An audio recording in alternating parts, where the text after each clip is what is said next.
We spent the last hour discussing forage management, and now I'd like to get some final thoughts from our panelists. Glenn, let's start with you. Well, I think one of the most important things that a producer can do on their farm and ranch is to make sure that they keep their noxious weeds under control.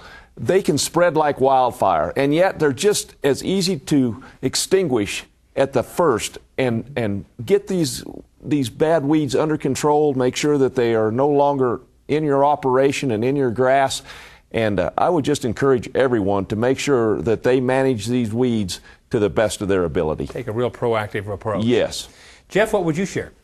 I guess my thoughting words of wisdom would be to develop a grazing plan for your operation and then to stick with that plan. It's hard to avoid the temptations of increasing your stocking rates, especially when inputs and expenses for operating are continually rising. But I think if you stick with that plan over the long haul, you will be more profitable and be able to stay in the business. That's what I call sustainability. Pat, what would you share?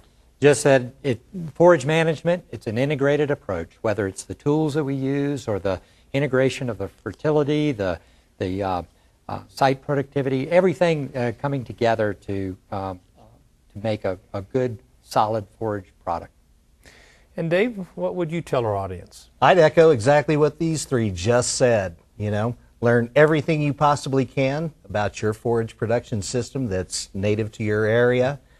Get out there and set good goals for yourselves and be aggressive about following up and making sure that those goals are working for you. Very good. Well, thank you so much for being here and sharing your insights, and thank you for your great sponsorship of our show. You're welcome. Our pleasure.